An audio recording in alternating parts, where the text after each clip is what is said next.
And now we will be talking about human trafficking as we share a heart-wrenching experience of a young lady, Adenike Olanipekun. Now, she was trafficked to Libya by her mother's friend with lots of promises. Now we have heard and watched and read several stories about human trafficking. But this one is actually a real-life story. It's not something you've seen in a newspaper or reading randomly. It's such a pleasure to have you in the studio with us, Adenike.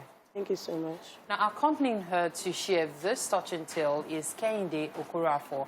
She is the founder of Make Me Elegant Foundation and Young Widows Might, a non-profit organization, both of them non-profit organizations, rescuing and repatriating women and young girls who are victims of human trafficking and slavery. It's such a pleasure to meet you. Thank you so much. Okay, so I'd like to start with you, Adenike. Okay. So we tried to tell your story earlier, but the reality is there's no better person to tell your story than the person who has the story. So could you tell us exactly how it all happened? My name is Adenike Olanipekun. I'm a native of Ogun State under the local government of Shagam. It happened in 2016 when I was in National Open University in Adenike. So I could not be able to complete with my studies. So there was a friend of, there was my mom's friend, which stays in Libya. Though I don't even know she's in Libya either. I thought she was in Cairo. So she now told my mom about the opportunity of me coming over there because my mom could not be able to afford the money to finance my education. Though she wants me to be a better person. She cherishes education very well, which I also cherish also. So we talk on Facebook, and she told me, okay, these are the things you can use to help me, to help my career, is that I should come over there. I'll pay her for like 4 months. After some years, I'll be able to send something home. Then I'll be able to complete with my education. Then I accepted the offer because though I was not even aware about the dangers, about the risks, about how deserts look like, I was not aware about woman trafficking either. I was not even aware about the picture of how Libya is, how they travel, how they molest people. It was just a matter of trust, like my mom's friend. friend. It was because when the anxiety that I'm going there, I'm going abroad, you know, everything, even though you go to Ghana, you go to Cotonou, you're already, so far as you're out of Nigeria, you're abroad. So with my mom have to sew some of her things because she's into food, she's into a restaurant, and she did all these pots and all this thing that at the end of the day, if she could not be able to do the food, do the cutting anymore, she'll be able to be using all these things for rentage. Okay. So we have to sell some of these things and gather the money. So then she told me to buy good clothes, buy gari, buy pa, and I should bought jalabia, bought so many things. So because of the trust and everything, I could not even be able to even go deep. Then we started. So when you now arrived, what happened? When we started the journey from Kano to Niger, it was not that easy. The desert experience, and we were even stranded. There is nothing for us to drink. Like, we were even begging ourselves, can you just pay for me to drink? Some people even lost their life on the road. And why some of these the people in the border, we raped them, molested them, because all what they know is that so far as you are passing through that road, the work you are going to do over there is prostitution. So there is nothing you can escape from it. So you were able to escape all of these? Yes. You survived. You managed to get to Libya? Yes, I spent like 3 months before I reached my destination. 3 months? Yes, because we are having a stopover. Okay. So when I reached there, she told me I've already spent so much time on the road that she has already sold me out to a Ghanaian. And this is not what she told me before I left Nigeria, but she said she needs her money. Because what I believe is that those people over there, there's nothing they can't do because of this money, their mindset. They can sell their fellow human being, as in their blood, all because of money. Okay, what are we going to do? I said, because I don't have hope.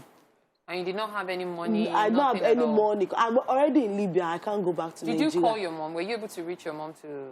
It's not that easy for me to communicate with her, but once she changed everything, what she'll be telling me is different than what she'll be telling. And you know, it's, you are talking on phone, you are not talking physically.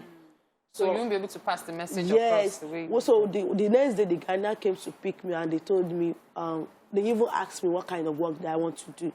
The Ghanaian, they will ask you, but if it was Nigerian, they won't ask you. They will impose the kind of work they wanted you to do. Okay. They will impose it for you. Okay, this is the kind of work I want you to do. And you can't go beyond it. You can't say no. So when the Ghanaian offered you a job, what job were you given? They asked me, they try to tell me different kind of work. There's a work of a brothel house, there's a work of a slavery and house help, and there's a work in hospital. That hospital I can't do because I'm still a jaded, I'm still a newcomer. And I do know the funniest part is that the person that bought me, she bought me as a bride price because the woman they bought me for just came to Libya. Okay. She just did her wedding. She can't be able to work. So they now bought me so that I can be able to be working for her. Okay. So I said, okay, they told me, okay, I will work as a house help. They told me I'm going to work like 1 year, 3 months, in which my mom friend told me it's 4 months. Okay. So I accepted, they have to change my name to Ibrahim Aishat.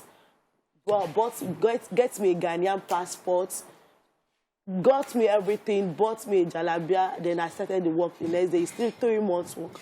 Unfortunately, doing the working process is not that easy because I was given the opportunity to call my mom once in a month. And sometimes they give me the food which they eat, they are left over and everything. That's not even anything, but my major hope is just for me to just complete their money and gain my freedom back. So after I paid their money finish, my mom told me, be coming back home because I've already spent like 2 years over there. Nothing. I could not be able to send a penny back home to my mom. So what the essence of me being there? So my mom not told I should be coming back home. Then I went to the embassy voluntarily that I want to return back home. During that time, I have her contact. We talk on Facebook. How did you get her contact? Just a minute. How did you know about her? How did you feel when she reached out to you for the first time? Okay, yeah, there was a time BBC News showed interviewed 2 ladies, and in the process they mentioned my name and His Imperial Majesty's name because one of them was fully sponsored in school through the university. Okay. So that's how most of them contact me through my Facebook page. Okay. Okay. So she contacted you? She contacted me, but she has already made move to go to embassy by herself. So what counsel did you give her at that point? The only thing I can tell them is to hold on, just hope will come, just give them hope because I know so many of them died in the process. We've lost so many of them. So many of them died in the process, and at a point we couldn't get her again. You know, that was the time we couldn't just get her again until when she got to the embassy, and she now said to the embassy. She now told us what happened when she left. Going to the embassy, she was arrested by the Libyan police. They raped her and they took her to cell. So at that point we couldn't get her. The only person she could got in touch with is her mom. So she called her mom in Nigeria. The poor woman has to go and I think she sold her land. I don't know. She just raised the money just to send back to them so that she can get her freedom. When so you had to pay for your freedom from the Libyan police? Yes. No, not even from the Libyan police. Because I went to the embassy. On my way, they caught me and they raped me and took me to prison. Who caught you? The Libyan police. When you say catch, what do you mean? Is it that because you do not have documentation? I have all the documents. I am using a Ghanaian passport either. Okay. I'm even wearing hijab, covering my face. I have my pataka. Everything is with me. But that is what they do. It's only God that touches their mind. How did they know you were going to the embassy? I was inside a taxi. I was the only person inside the taxi. Okay, okay. So they just stopped the taxi and they told the taxi to leave me, collect the money for the transportation. And oh, you even paid for the transportation? Yes, that's why you have not taken me to where I'm going. Because the Libyans, taxi can't interfere. Because we are not like we are the you are foreigners. We are foreigners, so they will have to leave you and go. So it was when they now took me to the prison. After some weeks, I meet with another police that normally sets people free secretly. I meet with him. Meanwhile, the police that arrested me, some of my people are because he collected my phone, raped me, collected my money, collected my luggage. All your belongings. Everything. So my phone that is written, some of my people are already calling him that you should, okay. So because of the money and the lower price that one is collecting, he has to use another language to tell him. So, in a bid to you know, hasten it because of time. I'm just going to tell you some parts of the story as quickly as possible. So now that the Libyan police, you were able to get your freedom from the Libyan police, you then found your way to the embassy? Yes, it was the mom after... settled her. Settled them. It was after I was sold again to a prostitution house.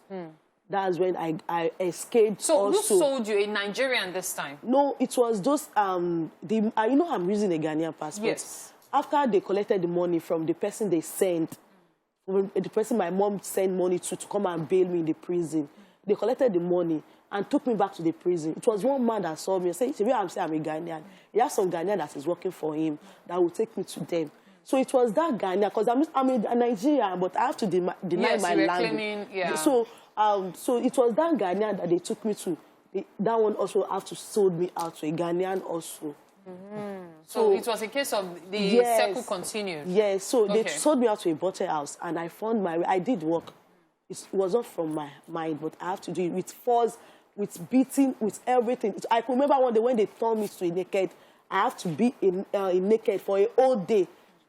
So it was from the process I had to escape, find my way back to the embassy. Because I've already I've lost our contacts. Then I meet with the embassy and they brought me back to International Organization for Migration. And I found my way back to Nigeria. Then after that, we spent like 2 weeks in Port Harcourt. They give us food, and I contact her. So after that, they took us, it was our state government that will come and take us there. I was talking of 2018. So they now took us to cultural center in Abeokuta, and the state government give us 5,000 naira for empowerment. Because through that phone that they give us then, that I tried to... You were able to reach her again. So we are back to you again. Okay. Now, when she got back to Nigeria and she contacted you, now I'm not just talking about her, but on average, when girls who have been through this contact you, that, okay, we've been able to make it home, how does your NGO take over from there? You know, most of the time, what we try to do is to give them an empowerment, just empower them. But most, above all, they come back wounded. So it is not easy coping with the trauma. Trauma, 70% of them. And even in yourself, you are not careful. You want to shout at them. But, you know, most of the time, I have to get hold of myself, that I know the experience they went through. But the most important thing is calm them down. Most of them become very aggressive. Sometimes she will just call me, she will just be crying. I'm going through this. I'll just tell her, I said, you have to calm down. But one thing I always assure her that you are a queen, adjust your crown. Yes. You are a queen, adjust your crown. There is nothing I can tell you, you passes through it. Because I can't imagine my own daughter. When they are sleeping with them, they don't even use condom. They will use wipes. We have a lady that escaped with a 13-year-old girl. What do you want to tell such a girl at a very tender age than for you to calm them? Sometimes it's not even about the empowerment. It's not even about the money. It is about you telling them that you are not worthless. You are still useful to yourself. You can stand up on your feet. And you can still be a great person. Most of them have lost hope. They don't even want to talk to you. So if you talk to them, sometimes they shout. They will just behave abnormal. It now takes you yourself to just sit down and relax with them. Me, I fight with her a lot too. I make sure I say, this is the way I want you to go. You are a queen. So Queen Adenike. Yes, oh, it fits. So what have you been doing since you got reintegrated into the society? Yes, when I'm doing my hard time in Libya, I have the dreams. I told God that to my last breath, I'll be an advocate against regular migration. And when I return back, though I don't want to talk to people, but through the process, through encouragement, through our mentorship and some of my fellow people, because when I started talking to people, when I started sharing my experience, I see some fellow returnees at my back that were like, wow, so we can still have hope. That's why I decided to have my own.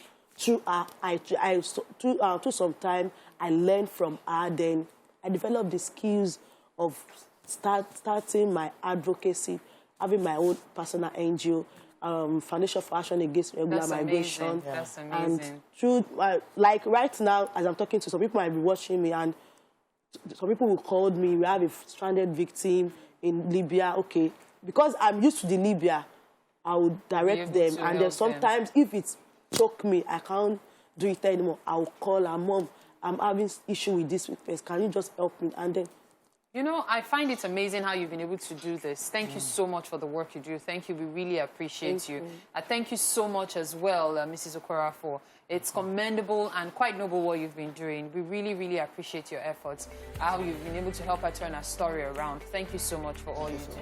Okay, so for those of you who might need help, especially Mrs. Okora, we'll definitely have contact details on our social media pages, okay? So you can always go find the link to her handle. Just check across our social media and then we'll definitely have it. So in case you find yourself in that kind of situation or you know someone who needs assistance, you could always reach out and I'm sure she will be very willing to help you. Thank you so much for your time. Thank you, ma'am. Thank you so much. It's been a pleasure having this conversation. Thank you, ma'am.